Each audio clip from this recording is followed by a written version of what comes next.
జూబ్లీహిల్స్ వెంకటేశ్వర స్వామి మహాగణపతి ఆలయానికి భక్తులు పోటెత్తారు. టీటీడీ ఆధ్వర్యంలో ఇటీవల ఆలయ ప్రతిష్ఠా మహోత్సవం ఘనంగా జరిగింది.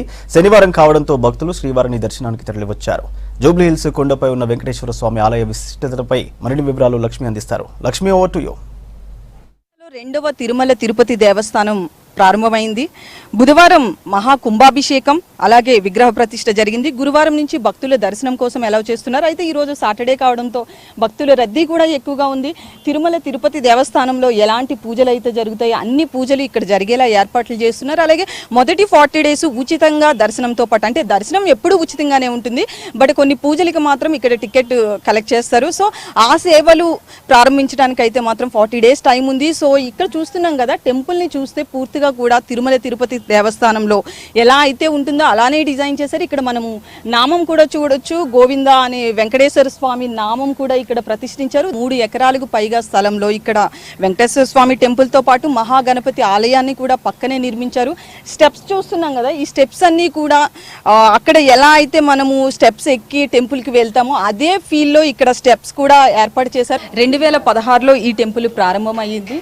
అప్పటి నుంచి కూడా వర్క్ జరుగుతూ ఇప్పుడు 2019లో దీన్ని దర్శనం కోసం ఎలా చేశారు. ఇది అంతా కూడా ముఖద్వారం, పెద్ద పెద్ద డోర్స్, తలుపులు చూస్తున్నాం కదా ఎలా ఉన్నాయనేది. సార్, అలాగే దర్శనానికి కూడా చాలా మంది భక్తులు వెళ్తున్నారు. ఇది జూబ్లీహిల్స్ లో ఉండడంతో విఐపి సెక్షన్ వాళ్ళు, అంటే విఐపి వాళ్ళు ఎక్కువగా దర్శనానికి వచ్చే అవకాశాలు కూడా కనిపిస్తున్నాయి. చూస్తున్నాం కదా ధ్వజస్తంభం ఎలా ఉంది అనేది. కొత్తగా పెట్టడంతో కూడా చాలా అట్రాక్ట్ చేస్తున్నట్లుగా ఉంది. భక్తులందరూ కూడా ఇవాళ సాటర్డే అవడంతో అక్కడ అందరూ కూర్చున్నారు. అలాగే వాళ్ళకి ఎలా అనిపిస్తుంది ఈ టెంపుల్ అంటే, బేసిక్గా ఇక్కడికి వచ్చిన వాళ్ళందరూ ఒక్కసారి తిరుపతి వెళ్ళే ఉంటారు. సో అక్కడలానే అనిపిస్తుందా, వాళ్ళకి ఎలాంటి ఫీలింగ్ ఉంది అనేది మనం భక్తులతో మాట్లాడితే ఇక్కడ చూస్తున్నాం కదా, ప్రతి ఒక్కరు కూడా నామాలు పెట్టుకుని అలా ఉన్నారు. సో వాళ్ళతో మాట్లాడదాం, వాళ్ళు ఏమంటున్నారు ఏంటి అనేది. అమ్మ, మీ పేరు? శ్రీలత అండి. ఎక్కడి నుంచి వచ్చారు? అమీర్పేట నుంచి వచ్చాము. అంటే ఎలా తెలిసింది ఇక్కడ టెంపుల్ ప్రారంభించారని? గూగుల్లో చూసాము. ఫస్ట్ సాటర్డేనే వచ్చేసారా? సాటర్డే వచ్చేసామండి. ఎలా అనిపిస్తుంది టెంపుల్? చిన్న తిరుపతికి వచ్చినట్టు ఉంది. అంటే దర్శనం లోపల ఎలా చేస్తున్నారు, పూజలు కావచ్చు ఇదంతా చేస్తున్నారండి, పూజలు చేస్తున్నారు, హారతి బాగా ఇస్తున్నారు. వే ఆఫ్ అప్రోచింగ్ రోడ్స్ కానివ్వండి, అప్లో హిల్లో ఉంది టెంపుల్. హిల్లో ఎక్కిన తర్వాత తిరుపతి ఎట్లా అయితే వే ఉంటుందో ఆ స్టెప్స్, తర్వాత ఇంకోటి ఈ టెంపుల్ ఇక్కడ రావడం వలన బంజారాస్ మొత్తం మంచిగా ఒక విజిటింగ్ ప్లేసెస్ అయిపోయిందండి. ఈ పెద్దమ్మ టెంపుల్ అని, తర్వాత ఇప్పుడు గోల్డెన్ టెంపుల్ అన్నారు, తర్వాత జగన్నాథ్ టెంపుల్, తర్వాత ఇప్పుడు దాంట్లో ఫస్ట్ లిస్ట్లో ఇప్పుడు ఈ టీటీడీ వాళ్ళు కట్టారు కాబట్టి బాగుందండి.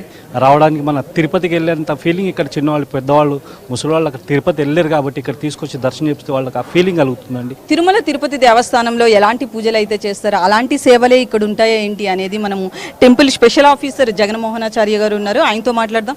సరే, ఇప్పుడు 40 days కూడా ఫ్రీగానే దర్శనం, అంటే ఎలాంటి సేవలు లేకుండానే దర్శనం ఉంటుందా? లేదమ్మా, సేవలు ఉంటాయి. రోజు మార్నింగ్ సుప్రభాతం ఉంటుంది, తోమాల ఉంటుంది, అర్చన ఉంటుంది, అలాగే రాత్రి ఏకాంత సేవ ఉంటుంది. ఇవన్నీ ఏకాంతం అంటే భక్తులకు ఎలా ఉండదు, జరుగుతూ ఉంటాయి. దర్శనం మాత్రం ఉంటుంది, వాటికి ఎటువంటి రుసుము ఉండదు 40 రోజుల వరకు. 40 రోజుల తర్వాత మండల పూజ ఉంటుంది. ఆ మండల పూజ అయిన తర్వాత మా హైదరాబాద్లో LAC లోకల్ అడ్వైజరీ కమిటీ అని ఒకటి ఉంది, దానికి అశోక్ రెడ్డి గారు చైర్మన్, అలాగే అతని బోర్డు మెంబర్ కూడా. అతని ఆధ్వర్యంలో 10 మంది మెంబర్లు ఉన్నారు. ఆ మెంబర్లు వాళ్ళందరూ కలిసి సేవకు ఎంత పెట్టాలి, ఇలా నిర్ణయించాలి అని మీటింగ్ నిర్ణయిస్తారు. దాని తర్వాత ఏ సేవలు పెట్టాలని వాళ్ళు నిర్ణయిస్తారు. అంటే ఏ సేవలు అంటే ఏమేమి సేవలు ఉండే అవకాశం ఉంది? తిరుపతిలో ఏం చేస్తున్నారు అంటే మనకు సుప్రభాత సేవ ఉంటుంది, అర్చన ఉంటుంది, తోమాల ఉంటుంది, అభిషేకం ఉంటుంది, ఏకాంత సేవ ఉంటుంది, కళ్యాణం ఉంటుంది. ఇవైతే అన్నీ ఉంటాయి. అలాగే ఈ టెంపుల్ మొత్తం శంకుస్థాపన నుంచి ఇప్పటి వరకు ఎంత ఖర్చు అయింది? మొత్తం దీని ఎస్టిమేషన్ 28 crores అమ్మా, 28 crores తో కట్టారు ఇది. అలాగే స్టెప్స్ ఎక్కడానికి పెద్దవాళ్ళు చాలా ఇబ్బంది పడుతున్నారు. వాళ్ళకి ఎలాంటి లిఫ్ట్ కావచ్చు, ఏమైనా వేరే ఏర్పాట్లు ఏమైనా చేస్తున్నారా? లిఫ్ట్ ప్రపోజల్ ఉంది, మనకు 1 month లిఫ్ట్ కూడా వస్తుంది. ఎందుకంటే అది కష్టం కాబట్టి పార్కింగ్ ఏరియా దగ్గర ఉంది. పార్కింగ్ ఏరియా దగ్గర మెట్లు ఉన్నాయి, 10 మెట్లే ఉన్నాయి, అవి ఎక్కి రావచ్చు. పెద్దవాళ్ళు, యువకులు ఇక్కడి నుంచి వస్తారు. లిఫ్ట్ ప్రపోజల్ కూడా ఉంది, 1 month లో మనకు అయిపోతుంది. ఈ పక్కన మహాగణపతి ఆలయం కూడా ఉంది. ఇక్కడ టెంపుల్ డిజైనింగ్ అంతా చూస్తున్నాం కదా ఎలా ఉంది అనేది. ఆ లోపల విగ్రహాన్ని కూడా తమిళనాడులో గ్రానైట్ రాయి నుంచి దాన్ని తయారు చేయించారు. అలాగే ఈ పక్కన చూస్తే గనక కుంభాభిషేకం, ఇలా కొన్ని అభిషేకాలు, అవి హోమాలు జరుగుతుంటాయి కదా, ఆ హోమాల కోసం ఈ పక్కన షెడ్ వేసి దీనికి ఏర్పాటు చేస్తున్నారు. ఇక్కడ చూస్తున్నాం కదా, మరొక భక్తులు కూడా ఉన్నారు, ఆయనతో కూడా మాట్లాడదాం. సో టెంపుల్ డిజైనింగ్ అంతా ఎలా అనిపిస్తుందని? చాలా బాగుందండి, really very nice. First time వస్తున్నాను నేను. It is very very nice. అంటే ఆల్మోస్ట్ తిరుపతి లాగా దేవ్ డన్. ఎందుకంటే ఇక్కడ తయార్స్ అనేది లేదు, ఓన్లీ భగవంతుని సన్నిధి ఉంది. చాలా బాగా చేశారు. I'm sure it will really be very very good over period of time. అది ఈ పక్కన హోమాలు, అలాగే ఈ ఇవతల వైపు మనకి వెంకటేశ్వర స్వామి అంటే మహాగణపతి ఆలయం ఉంది. మహాగణపతి ఆలయం కూడా డిజైనింగ్ ఎలా ఉంది, అలాగే లోపల ఎలా ఉంది, అక్కడ భక్తులు ఎలా ఉన్నారో కూడా ఒకసారి చూద్దాం. ఏ ఆలయంలో అయినా ఆది గణపతులు లేనిదే టెంపుల్ ఉండదు. సో ఇక్కడ కూడా అలాగే మహాగణపతిని ప్రతిష్ఠించారు. ఈ విగ్రహం కూడా తిరుమల తిరుపతి దేవస్థానం నుంచి వచ్చింది. ఇది గర్భగుడి. అలాగే ఈ ముందు మూషికం చూస్తున్నాం కదా, ఇష్టమైన మూషికం కూడా ఉంది. దాంతోపాటు వెనకాల లడ్డు కూడా ఉంది. వెంకటేశ్వర స్వామిని దర్శనం చేసుకుని గోవిందా గోవిందా అనుకుంటూ ఈ గణపతిని కూడా దర్శనం చేసుకోవచ్చు.